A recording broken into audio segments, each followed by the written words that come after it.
Hola, amigos. This is Sean Swetnam with the Samson Strength Coach Collective podcast. Today, we're talking to none other than Coach Johnny Parker. Normally, through this, I like to run over the coach's history, where they've been, who they worked with, that whole nine. But Coach Parker, your history is so rich and extensive that I want to hear from you yourself, so I don't miss anything. It's all in the cracks. All right. Well, this will be very short. I was a teacher and coach for 5 years, and then I became a full-time coach for the rest of my career. And I worked for Bill Parcells for 11 years. He had a huge, huge impact on my career. I was in Indiana for 3 years. I was the first strength coach in the Big Ten, and that's nothing to brag about. It just tells you that I'm old. But I worked with the two teams I was responsible for were football and men's basketball. So that meant Lee Corso and Bob Knight. And you talk about two differing personalities, but they were great to work with. And it was Bob that, unbeknownst to me, recommended me to Coach Parcells. So I owe Bob Knight a great debt of gratitude. That's amazing. You know, I know you glossed over that a little bit because it's been some time, of course. You've coached at every level, high school, collegiate, professionally. And now that you're retired, you're doing some volunteer work. Looking at it, I know that you have a lot of history within, started out as a teacher, coached a little basketball there, moved on to the collegiate, first strength and conditioning coach in the Big Ten. What was that like, stepping into a new arena, going from high school to college, of course, but also being the first of your kind? Well, I was, there were plenty of other strength coaches. Alvin Roy and Louis Rickey and Clyde Emmerich had been doing this a long time before me. But first of all, I can tell you that I was scared to death. I was afraid those college kids wouldn't do what I asked them to do, and that they would just, pack me in a box and send me back to Mississippi the first day. But they were willing to work very, very hard. And, since I was the first in the Big Ten, then I made all the mistakes you can possibly make, and maybe made it a little easier for folks that followed me. But I think the biggest thing was adjusting to the fact that they were older, more physically mature, in a few cases more mentally mature or emotionally mature. But really, all of those guys are, whether it's whatever the level. And by the way, I started in junior high. You missed that one. Okay. And my main function was to be a finish line for sprints. That was about all I was capable of contributing. But really, the principles of coaching, in my mind, are the same no matter what age group you're coaching. They're all the same, and they have the same needs. They have the same requirements in terms of what they need from you and what they need from what you're offering them. So obviously, the older, the greater the workload. But other than that, it's really the same. Right. They're more mature. They can handle more workload. It's easier for them to, actually focus because they're there for their sport when they're in college, right? They're a student athlete, but I know a lot of coaches, when they get into practice, they focus on athlete. It's a huge important part of it with their maturity. Absolutely. So getting into that, of course, you mentioned that, both coaches, Bobby Knight, of course, and Corso, different mentalities, different, just different headspace, right? How did you navigate through that? Did you have to be fluent in speaking Coach Knight, of course? Did you have to be fluent with the other coaches as well throughout campus? Well, with Bob, it was all business, and it was going to be his way, and he wasn't too amenable to any type of suggestion. But when he turned it over to you, he let me do my thing completely. And Coach Corso was very, very supportive. Except the difference was, you go to Coach Corso's office, and you're sitting there trying to make eye contact with him. Well, he's sitting behind his desk, and he wore a coat and tie to work every day. But then he might jump up and start pacing around the room, jump down and do 10 push-ups. And you're still trying to, converse with this man that's doing push-ups, and then he'll walk around a little more, maybe sit down, and you jump down and do 10 sit-ups. So he was a bundle of nervous energy. But again, very supportive, and I appreciate both men very, very much. Right. So in speaking about that, how did that opportunity arise where you got into the collegiate ranks, of course? And then how did you, I know you said you were scared and there's a lot going on with there, some, nervousness as you started out. How did you deal with that, stepping on campus day one? Well, my first job was at South Carolina, and Alvin Roy, who is the father of our profession, had recommended me to Coach Paul Dietzel at South Carolina. And that's where I was really afraid. And to be honest, I didn't do a very good job because the players really kind of intimidated me. And I made a vow that after that I was going to be in control and I was going to coach the players. And, you can't have a question mark at the end of every sentence. Got to be exclamation points. So I just decided that I was going to lead and I would be a forceful leader. And that's kind of what I did at my next stop at Indiana. Once you let things get out of control a little bit, you never get them back until you change jobs. So again, I did a poor job at South Carolina, in my opinion. And I didn't demand enough of the players. But again, that changed when I went to Indiana and really for the rest of my career. I demanded a lot and wouldn't accept less than their very best. So, and players appreciate that. I don't ever hear from any of those players from South Carolina, just like I don't hear from any of the kids that I taught my first year, because I try to be their friend. And, they don't need a friend. They need somebody they can look up to. Yes. Yeah. That's, two important distinctions there, friend and coach. There's a big difference. There's a line when we talk about that. And then the other side of that is considering, if you're a little bit too loose and, you're not really sticking to the guidelines or, even perhaps the player contracts, you can't drop hammer on them, randomly, because that's not what they've been expected. And they lose a little more trust and rapport with you. Absolutely. You can always loosen up, but you can't tighten up. Yes. That's, simple as that is, that's super important, which is establishing that day one buy-in, the communication, and in referencing that buy-in and communication, what was different, of course, besides, you mentioned the difference between speaking in ending sentences with question marks and then ending them with exclamation points. Now, transition from South Carolina to Indiana on day one when you're working with, let's say, the basketball team with Coach Knight, what's the first thing you do or what's the first thing you implement in regards to getting some buy-in and letting them know that you're there and it is business? Well, first of all, with Bob, the players are just, they've been trained to do what they were told.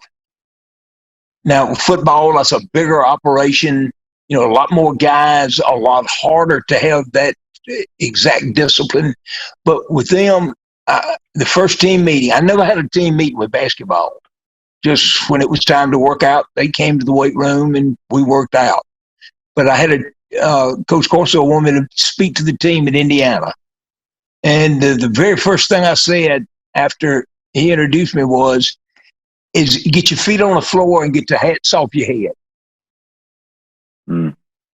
And that let them know that, that it was going to be a serious deal and that, that I didn't play, that I was, but along with that, Sean, you got to let them know really by your actions, not by telling them, that you are invested in their success, that you're in a service profession.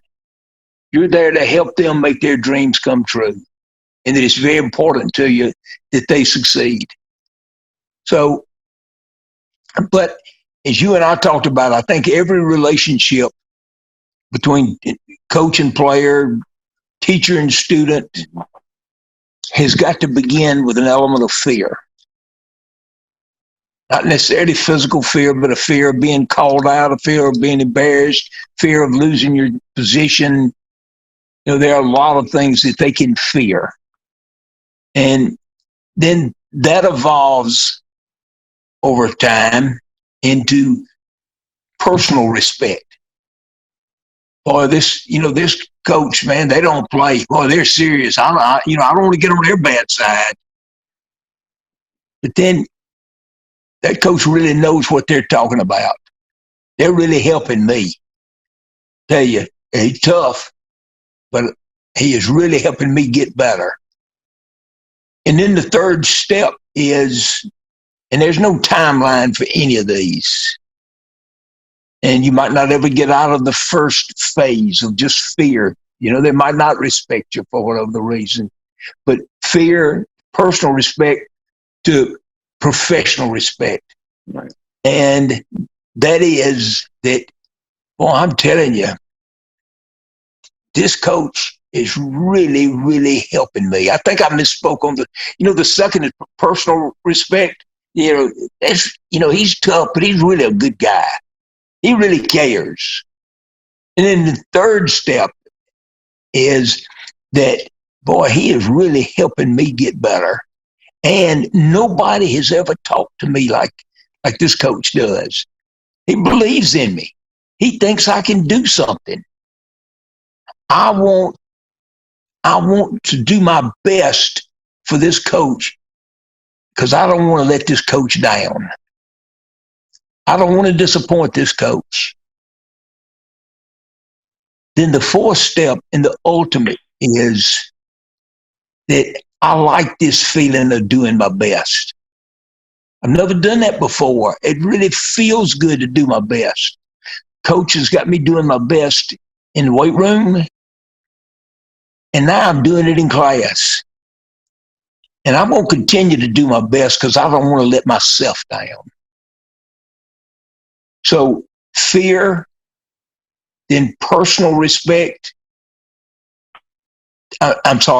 Fear, professional respect. Excuse me, Sean, I'm screwing this all up. I got you. Professional respect, personal respect, and then self-respect. It really is a spectrum of the athlete's realization, and you're just there to guide them. You're just a vessel. I like what you said about the service. We're in the industry of service. I'm a huge proponent of servant leadership, leading Absolutely. from the front with example, but also allowing the athletes to have some self-discovery as well, right? You can't hold their hand with everything. Nope. And as we go through, we have high expectations for everyone, high standards, of course. And as they move on that spectrum from fear and they start getting over to that personal respect, professional respect, and have that realization, it's so awesome that you said that it transcends into the classroom. It transcends into the relationships with their parents, with their cohorts, as well as just, they don't want to let themselves down at that point. So it's really affected them from the inside out. Now, you said that when you started out with that explanation, you also said, Coach Parker, that you can tell them, that you care about them, that you want them, to get better, but everything is through action, right? They're Absolutely. really going to see the action. What are some ways that you found out in your years of experience in your stage of ice? What's the best way to get in there at the ground level? Let's say in the first step within fear, trying to show them that you care, trying to show them with action that you care. How do you go about doing that? I think there's several ways, and I don't know which is the most effective, but one is ask them how they're doing in school. Ask them about their family. If they are really working hard but don't have any results to show for it on the field. So somebody that really gives you everything they've got every day but don't get to play in the games or plays very little, then I would tell them always how much I respected them for that. And that I believed in them and I'm going to keep coaching you. Doesn't matter to me if you're first team or third team. You're important to me. And this, you're working so hard and have nothing to show for it in the games. But I'm going to tell you, I accept the blame for that. If I'd done a better job with you, you'd have been playing more. So I'm going to do better. I just hope you'll give me the chance to try to help you better than what I've been doing. And um, when they do see success, just be one of the folks in the crowd cheering and not one taking credit.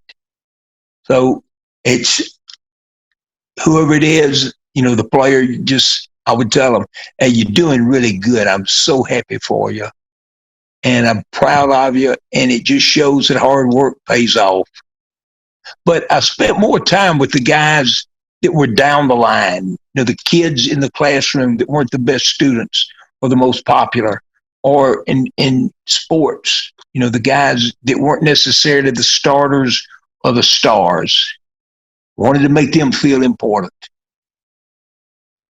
Absolutely tremendous. I hope when a young coach listens to this, they go back within that 2 or 3 minutes of your explanation, and then just roll that back a couple times. You said about 6 or 7 different things that are just tremendous. In regards to, I know when we talked over the phone, making people feel special, it's a good setup in regards to helping the entire culture of a team. But at the same time, coach to athlete, athlete to coach, coach to coach, we talked about it as well. Feeling special is one of the best things in the world when you get a little bit of praise from someone, whether it's a coach or not. Do you have any stories of something where you made an athlete feel special? Maybe they got back in touch with you after some years, or, maybe down the line in the season, they mentioned something to you that just, really uplifted you and gave you affirmation that what you're doing is good and you're on the right path with that. Well, I can just tell you this. If you're asking for affirmation, I taught ninth graders, and when I finally left teaching ninth graders and coaching high school football, I went to the University of South Carolina, and then obviously my last crop of ninth graders were sophomores then. Well, one day the sophomore English teacher called me there in South Carolina, and we were friends, but, not close friends. And I wondered why in the world she'd called. And she just said, Coach Parker, I thought that you would want to know this. She said, I had my 5 sections of sophomore English write an essay on the person who had the biggest impact on their life.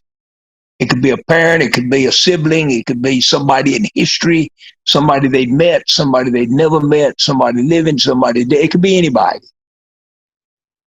And she said 56 out of 95 wrote on Coach Parker. And Coach, I'm not saying this to in any way brag on me or to say that I was any good, but when I was so stunned and I asked Miss Holloway, what'd they say? I mean, I couldn't believe that this, what she was telling me. She said if there was a general theme to what they said, it was, he cared enough about me to make me do my very best. So that to me is an affirmation of, one, making kids feel special, because when you make them feel special, you can get more out of them. You can demand more because they think, hey, I'm capable of doing something. I'm capable. Coach Parker's he's not fussing at me. He's not just pestering me. He knows I can do better. He knows I can do better. Well, if he thinks I can do better, then I probably can. So I am going to do better. So making them feel special allows you to demand a lot more of them. And when you do have to get on them, then you don't destroy them. They take it in the sense of, yeah, Coach is right. I didn't do the best I could. He's right. That wasn't my best. I'm going to do my best from now on. You can destroy a kid very easily. Their self-esteem is usually very shallow. So, if you make them feel special, then they accept your hard coaching or teaching in a different way. Right. I was saying it stings a little bit when you have to have that confirmation or confrontation with an athlete, when they're looking at you and they get that talk from Coach Parker, and, you not only let yourself down, but you let your coach down, of course. it stings, right? And it hurts a little bit. That's such a beautiful story. You get 56 out of 90 of the students, writing about Coach Parker and what he meant in their lives. I'm sure it would have been that other 34 would have written about you if you had some contact with them. I'm sure they were playing music or something instead of playing some sports, but right. And again, I only tell that story just as an affirmation of it's okay to demand a lot of your kids, but you have to make them feel important first. Right. Other than that, if you don't make them feel important, then it's just drudgery. You're a nag. You're a pest. Sure. But when you make them feel important, it's coach knows that I can do better. He thinks I can do something. Well, I am going to do better. Right. Especially with young, impressionable, people. We talk about the junior high school level, even college, depending on their self-esteem and what their history is. Absolutely. Even in the NFL.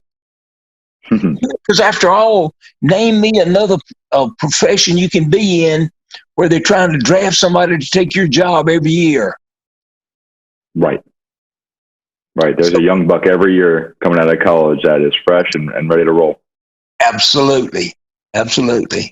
So those guys are usually pretty insecure.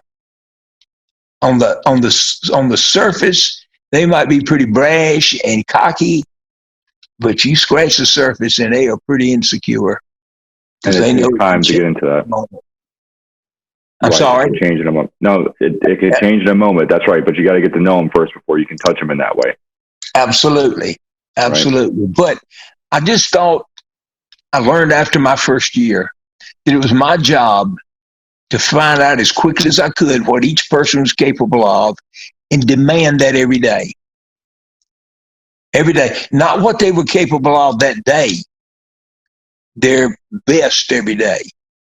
If somebody would come to him and say, "Oh, coach, man, I've got a bad cold. I don't know how well I'll be able to do today." I'm just telling them, "Hey, I know you're going to have your best workout ever. This cold, that's no excuse for not having a great workout." "Oh, coach, I was up all night with this, blah, blah." Say, great. That's going to give you a chance to show how tough you really are. Because we're going to have a great workout today. Maybe the best you've ever had. Well, I'm stealing that. There you go. I like that framework right there, that perspective. Oh, absolutely. Or then sometimes if it's a kid, if it's a warrior, then I listen. If it's a kid that is not a warrior, I just, depending on, in pro football, I would say, look, I'm not interested. I'm not interested in excuses. And that's all that is an excuse. So get your butt in gear, and it's going to be a great workout, and I'm going to be on you today like you've never seen. And I say, you got to learn the excuses don't matter in pro football. And I would pretty much do the same thing in college. You can't be as blunt with them teaching ninth graders or coaching junior high kids or middle school kids. But the idea is the same. You can't accept excuses, and you got to demand their best every day. Right. Chronologically, they might be adults, they might be 18, but emotionally, they still might be immature. So you got to take into account who you meet, how long you've been talking to them in terms of learning about them and making them feel special. When you get on somebody like that on a day where they come in with a sniffle or something in that regard, it's easy to get on them, but you got to know how they can take it and how much you can push them, right? You got to, It's like a barometer. You got to really know. I'm glad you mentioned the professional side of the going into football now, where I believe you came in. Your first organization was with the Giants, and they had just finished.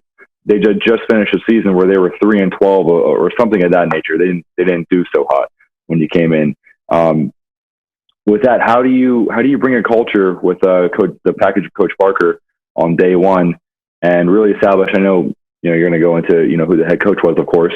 But how do you establish that culture and say, hey, y'all may have done this in the past, but now we're winners? Well, first of all, they have to believe in what you're telling them. And I had just been to Russia, and they thought that was a big deal. And this guy, even though he's just an old cotton picker from Mississippi, he's been to Russia, so he probably knows a little bit about what he's talking about. And then as you're getting stronger, as you're getting leaner, as you're getting faster, you can feel that. You can tell it.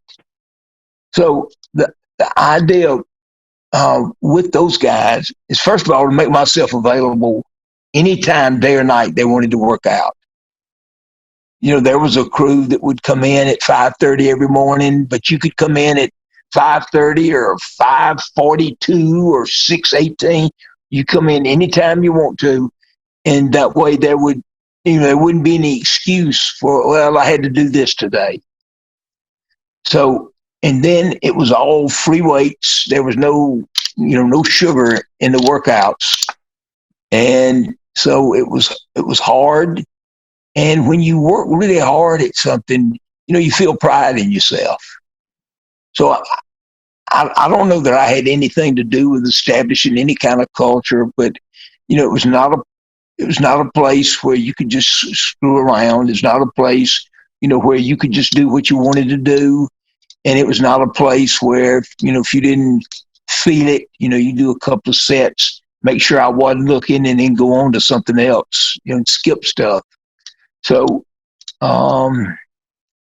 it was an atmosphere of, I'm only here. My only job is to help you get better. I believe that helped. But to help them get better, there's got to be some rules. There has to be some discipline. And that's the reason. I would ask a player something, name me one rule that I've got in here that makes it easier for me. Then one. They're all to help you have a more productive workout and thus play better on the field and have a longer career. That's a great understanding of, why we implement rules. You touched on Russia, and I'm sure there's a lot of mystique when people ask you questions about your time there. But the two things I want to ask is how that actually came to fruition. How did you end up there to gain some more knowledge? What was the opportunity that arose that Coach Parker said, hey, I gotta go over there and learn some more? And then number two, we talk a lot about making the athletes and everyone feel special. I know Russia is really known for their sports science at that time, and really, with a lot of the translations of the books they had, a lot of science, a lot of physics, a lot of math. How did that tie in with the emotional, cognitive side of what we're talking about in terms of, the maturation of athletes through, action and making them feel better? Well, first of all, I think that all of the math and science, you don't need to explain that. The players aren't really interested in that. You can give them some basic principles about that we incorporated, like alternation of volume, the alternation of volume through the days, the weeks, and the months. Then the principle of heavy and light days and medium heavy days, et cetera, et cetera. You can explain some of that, but they're not really interested in a doctoral dissertation, which I wouldn't be capable of writing anyway, but they're not interested in that. They just want to know, is this going to help me play better? Is this going to help me be healthier? So with the Russians, with what they did, I think they helped more with the scientific aspects. You have to excuse my two puppies. Anything they encounter, they got two solutions. They either bark at it or eat it. So they thought they detected a threat outside there, but apparently not. Anyway, everything that they did was based on science or mathematical principles. And that really, really helped me. But again, with the players, I think it was just a matter of that I had been to Russia, and they didn't want to know all of the principles that our instructors taught us. But one thing in Russia now is that everything they did was based on what their sports scientists had proven to be true. There was no guesswork. There was no, sometimes in America you can read research that proves beyond a doubt that X is better than Y, but then you read and you find out that a certain company sponsored this research. This certain company X sponsored the research. In Russia, the only goal was to win more Olympic medals, set more world records, but particularly win Olympic medals. So there was no commercial bias to their research. Wow. Yeah. How did you even end up there? How did that work out? Okay. I heard, and I don't even remember how I heard, but I believe it was McGill University, and I believe in Montreal, was sponsoring a trip. And a professor there, Dr. Ed Enos, who had been to Russia several times, was kind of the leader of the group. And Canada had better relations with the Soviet Union than we did at that time. Mm-hmm. So it was a Canadian trip that made it where the Russians would be more open. And sure enough, we were at their Institute for Physical Culture and Sport in Moscow. And we were their very top professors and professors and coaches. For instance, Professor Veroshansky, who is considered kind of the father of plyometrics, Professor Medvedev, who was considered to be the founder of periodization, Professor Medvedev, who had been world heavyweight champion in weightlifting and was now the coach of the national team. Those were our primary professors. So we had the best that they had. But anyway, how did I go? I just thought, okay, that trip, man, that sounds interesting. And it just wouldn't leave my mind. And then one day I can remember just as plain, I was in a car going somewhere, and it just dawned on me, how can I expect my players to be their best if I don't try to be my best? I need to go on this trip. I need to go. I owe it to my players. I owe it to myself. So, luckily the university sponsored me, and I went, and it was terrific. It was terrific. But even greater was the influence of a coach, Gregory Goldstein, who was the coach of what is now Belarus. And he had migrated to somewhere in North America. And I tried to find him. Finally located him. He was just over on Staten Island, not even 10 miles from Giant Stadium. So Rob Panarello and I spent a lot of evenings, at nights after work with Mr. Goldstein. Al Miller would fly in from Denver for weekend seminars. That was technically, he was the biggest single impact on the way that I trained players. To take your time and fly in on the weekend, for a seminar is not easy when you got a full week on your platter also. Absolutely. Al would leave Denver. He was the coach, he was strength coach of the Broncos. And he would fly in, after workouts on Friday night, be there all day Saturday, good part of the day on Sunday, fly back into Denver, get there late, and be up and out of the next, Monday morning. That just shows how dedicated that Al is. And he's a great coach and a great friend. He and Rob Panarello both. But Mr. Goldstein asked Al and myself to present our program to him. So this was during one of those weekend seminars. So Saturday morning, we gave him our program. Sunday morning, he gave them back. And it looked like somebody had spilled a bottle of ketchup on them. There were so many red check marks, so many red lines through this. Too heavy, too light, too much volume, not enough. I mean, everything was wrong. We were kind of proud of those workouts, but boy, they could have been an awful lot better. Mr. Goldstein was not hesitant in showing us just how way off base we were. That's a lot of just redlining and making sure that you know what's going on according to Coach Goldstein, of course. But going back to the Russian experience, when you were there, what was your interaction like with the professors that you mentioned? Of course, you mentioned Vergashansky and some others. Were they learning anything from you? Was it pretty mutual in regards to that, or were you there? Heck no, it wasn't mutual. No, these guys knew all of the, again, the math and the science, bar paths and stuff. No, it wasn't mutual. It was, they were teaching and we were learning.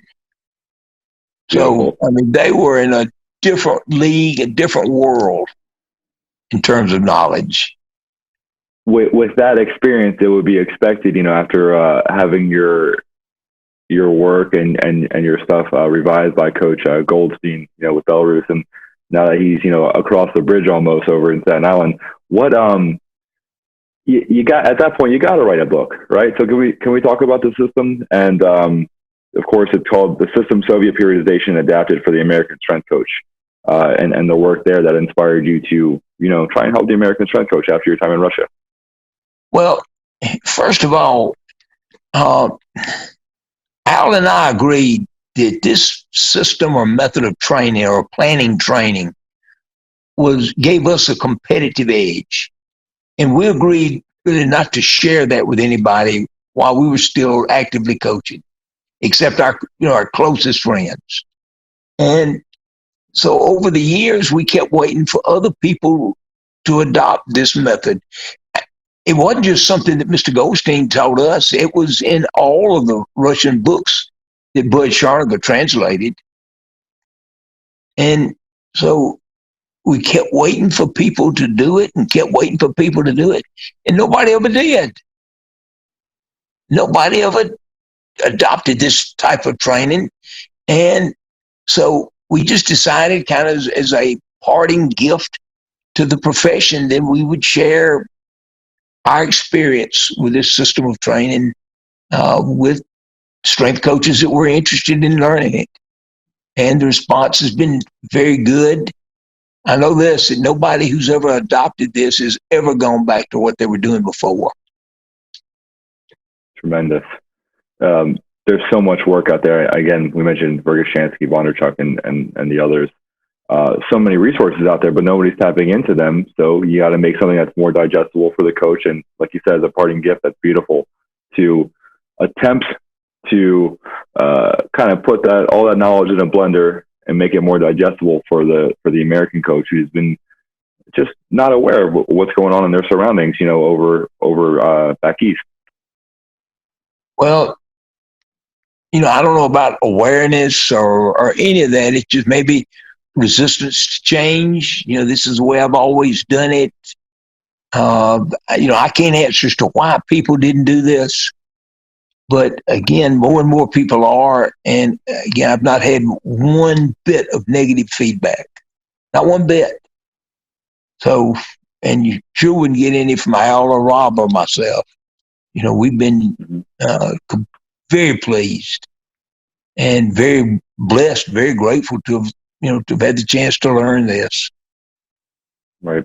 I really enjoy how you take different perspectives from, I know you mentioned Coach Corso, Coach Knight, Bill Parcells, of course, and you adapt it to make sense to how it fits within your training regimen, your culture, and all things that are Coach Parker, of course. What are some things now that I'm sure there were a lot of mistakes in the past, like we all have. What's one of your favorite mistakes that led to the most growth within you as a person or as a coach? How many hours do we have here? But I tell you one thing. There was a boy I taught in the 9th grade named Stan Bennett. Now, Stan is living proof that they had truancy laws in Mississippi, because if it had been up to Stan, he'd have been out hunting and fishing every day instead of being in school. But Stan was in school. He sat in the back of my Mississippi history class, and Stan wasn't capable of A's, but he could pass about what he's capable of. And I was going to get Stan's best now. I was going to get the best out of him. But at any rate, I had him my second year as a teacher. And at the end of the year, I asked my students to do me a favor and to write and to do future students of mine a favor, is to write down anything that would have helped me teach them more, or that would have helped them any way that I could have helped them learn more. It won't affect your grade. You can sign it, not sign it, whatever. It doesn't matter. I just want to get better, and I need your help. Well, some didn't write it. Some, most didn't sign it. Stan signed his. I think that was his guarantee that at least 2 words would be spelled right if he signed his name. But here's what Stan wrote. Stan wrote, "Coach Parker, instead of telling me you're going to whip my rear end every day, I wish you'd just go ahead and do it." Now, the lesson in that was, if you threaten and don't carry out the threats, then you just become a nag. You're just a nagger, and they tune you out. They quit listening because you tell them, "Oh, I'm going to tear you up for that," and then you don't do it. Then they just quit listening because they know you're not good. You don't mean what you say. So the lesson in that for me was, say what you mean and mean what you say. Everybody's heard that. That's simple, but it is so important if you're in any type of leadership position. Don't keep threatening. Just make it clear what the expectations are. Make it clear what will be tolerated or what won't. And then if something happens that violates your principles of what should be tolerated, then there's got to be some consequence for that. And so that was a huge lesson. So instead of, I'm not going to tell you again. How many times have I got to tell you? I'm not going to say that anymore. I'm tired of talking about that. Instead of that approach, it's, okay, you're chewing gum in class, whatever, then there got to be consequences for that. There got to be consequences. We can all go back and thank little Stan Bennett for Coach Parker dropping hammer on subsequent athletes and students for growing there. So that's, if there's anyone to blame for that, then it's little Stan Bennett in that it's regard. Right? Stan. You'd have a hard time finding him, because I guarantee you he's out on some creek bank or out in the woods hunting right now. He's having a beautiful life. You mentioned about the principles and having consequences, of course, when athletes or students, even, or anybody really, violate the rules that you set and the parameters that you set with those. What happens, or how challenging is it for you when you have principles and standards for yourself as a coach? Have there ever been any instances where those have been challenged by yourself and things that you could have done differently? Oh, I could have done a lot of things differently, but at least at the time, it was what I thought was best. I just felt like this, that I had no right to challenge the kids and to demand their best if I wasn't willing to give my best. And there would be days, particularly toward the end of my career, when that alarm would go off at 4:30, and I would think, boy, if I already hit that snooze alarm or that snooze button, and I said, no, get up and go to work. And as I was shaving, I would call myself every name in the book on those days. You say, look, if you don't give those kids their best, your best, they'll never listen to you again. They'll realize what a phony you are if you just try to mail it in today and just be there and not coach the heck out of those kids. Those kids deserve your best. This is what I'm telling myself in the mirror. They deserve your best. Now, get going, and by the time you get to work, you better be ready to coach the heck out of those kids. Or it's, you're just an old phony has-been. You don't even deserve to be called coach. So get over there and make your head coach think that's the best hire I ever made. Or make the players think, boy, this is the best strength coach I ever had. I doubt if any of them did, but that was the idea. Just demand my best so I could demand theirs. And there comes a time when your best is not nearly as good as what it used to be. Still be your best. It's just not good enough. And that's when it's time to retire. That's a huge point. Yeah. Sure. I made sure that I retired a year early rather than a year late. What was the thought process behind that? I'm sorry. I was just asking what was the thought process behind that idea going a year early? I've seen coaches that stayed too long, and they were just really kind of a shell of the coach they had been. I didn't want that to happen to me. So my boss with the 49ers, Coach Mike Nolan, who was a terrific coach and a better person, he asked me to tell him when I had a year left. And so I told him, I said, Coach, you ought to tell me when I've got a second left. I don't deserve the right to tell you that, oh, Coach, I've got a year left. But at any rate, and I just told him, Coach, I'm going to dedicate this year to you. And I just tried that last year to make sure that I was sprinting through the finish line and not coasting. That I was going to do the best job of coaching. I was going to push harder, demand more, love the kids more than I ever had before. So that was my thought process. And the thought, the thought was that I don't want to stay another year and cheat the kids or cheat my employer. So it's best just to retire, ride off into the sunset, and be a old broken down has-been than to, hang on and not really earn your keep. Yes. Yeah. Neil Young, right, is better to burn out than to fade away, of course. You want to be a shell of where you were. Yeah, that's a great. I hadn't heard that. I like that. Little Neil Young, you got to get into that a little bit. Yeah, absolutely.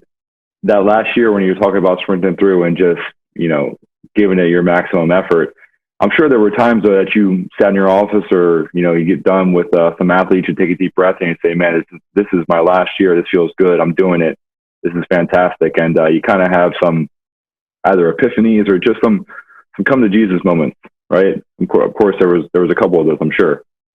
Well, really, my last year, it was just a matter of it. At the end of the day, I could say it might not have been very good, but it was my very best. I'm coaching better than I ever have before. I'm demanding more than I ever have before. I'm loving those kids more than I ever have before. So, as far as an actual epiphany, there weren't any. It was just every day I was the judge, the jury, and the executioner. And I put myself on trial. And did I really accomplish anything, or did I just yell a lot?